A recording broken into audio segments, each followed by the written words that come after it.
जो इच्छाएं हम पूर्ण हो, यही अभिलाषा और आकांक्षा है। बोलिए कन्हैया लाल की, बोलिए गोवर्धन महाराज की। पीछे के इलेक्शन पे हो, दोनों हाथ उठा के बोलिए गोवर्धन महाराज की।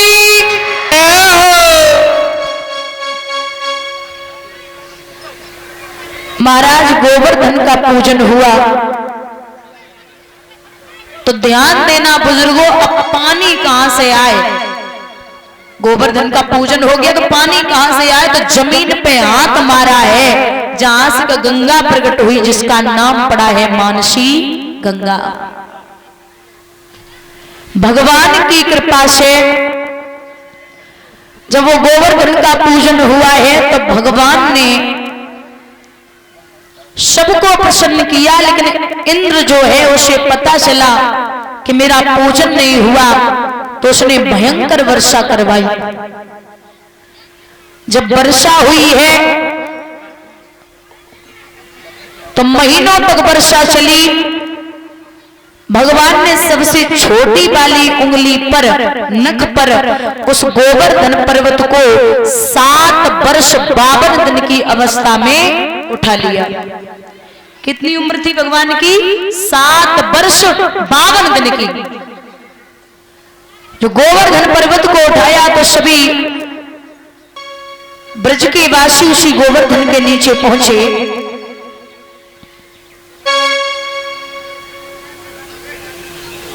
तो दामा कहने लगा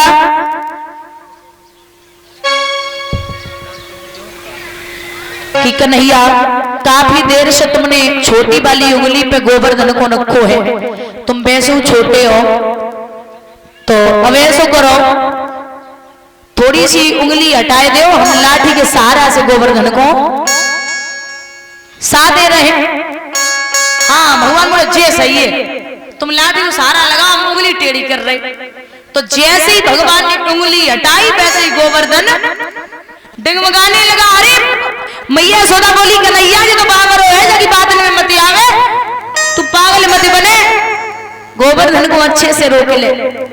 राधा सामने खड़ी मुस्कुराने लगी तो भगवान ने जरा सा मुस्कुराया और जैसे ही गोविंद मुस्कुराए तो फिर गोवर्धन हिलने लगा।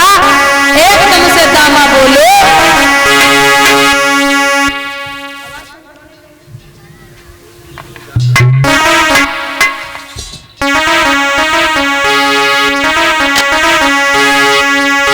कि मुस्कुराहट से हिल गई मोह और गोवर्धन टिगमिग डोले उठा। ओ राधा जी पीछे हट जाओ, कामा चिल्ला कर बोली उठा।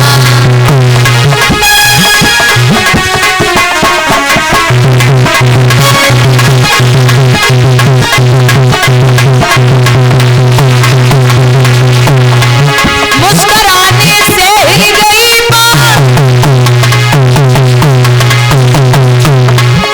गोवर्धन टिगमिग डोली उठा। राधा जी पीछे हट जाओ, कामा चिल्ला कर बोली उठा।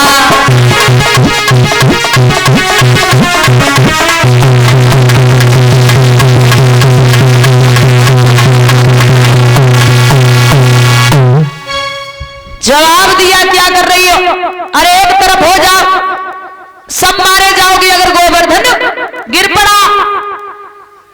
महाराज इंद्र को पता चला कि मेरा पूजन स्वयं साक्षात मेरे विष्णु के अवतार जो कृष्ण है उन्होंने नहीं होने दिया।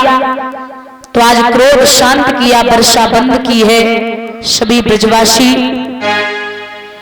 अपने अपने धाम के लिए वापस आए हैं। इस प्रकार से भगवान ने गोवर्धन का पूजन करवाया। एक दिन महाराज प्रश्न उठता है कि राधा और भगवान का भेंटा कब, कैसे और कहां पर हुआ? बेसिक बात बता दें बुजुर्गों, भागवत में राधा का नाम नहीं आया। भागवत में राधा का नाम नहीं आया क्योंकि राधा श्री सुखदेव भगवान की इष्ट थी। जब सुखदेव रा कहते थे तो समाधि खिंचने लगती थी, और जब ये धा कहते थे तो समाधि लग जाती थी, इसलिए राधा शब्द को भागवत से हटा दिया। अब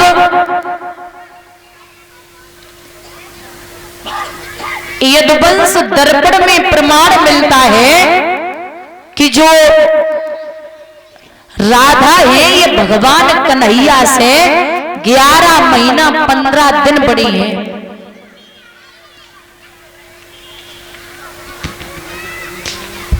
भले ही भगवान का विवाह, पहला जो विवाह था भगवान का वो रुक्मिणी से हुआ था, लेकिन आप लोग इतने यहाँ बैठे हो कभी ये नहीं सुना होगा बोलिए रुक्मिणी भगवान की जय।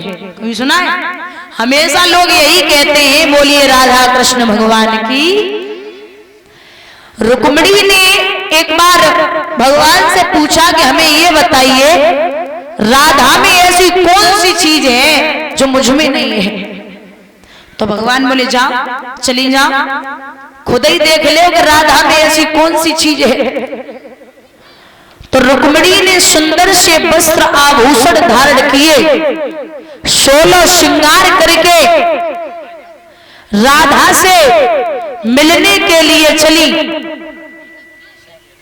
तो जब वहां पहुंची तो गेट पर एक सहेली पहरा लगा रही थी। पूछा बहन आप राधा हैं? बोले नहीं। सीधे चले जाओ तो गेरुआ वस्त्रों में बैठी है वही राधा है। जाए के अंदर पहुंचे तो महाराज राधा दिखने में बहुत सुंदर है, लेकिन राधा के पूरे शरीर में छाले पड़े हुए हैं। उन छालों को जब देखा तो रुक्मिणी से रहा नहीं गया, पूछ लिया बहना तेरे पूरे शरीर में छाले क्यों हैं? तो राधा ने जवाब दिया कि ओरियाली कल तूने मेरे कन्हैया को गर्म दूध दे दिया, कल तूने मेरे कन्हैया को गर्म दूध दे दिया, दूध पीने से उनके हृदय में छाले पड़ गए, और हे बहना मैं उनके हृदय में निवास करती हूं इसलिए मेरे पूरे शरीर में छाले पड़ गए। जब ये बात रुक्मिणी ने सुनी तो जवाब दिया धन्य है आली, तेरी भक्ति में बराबरी अब कोई नहीं कर सकता। एक दिन राधा भगवान को ढूंढती हुई जब चली है तो आगे जाएगी, कृष्ण से मिली। भगवान कन्हैया राधा को लेके जब घर पे पहुंचे हैं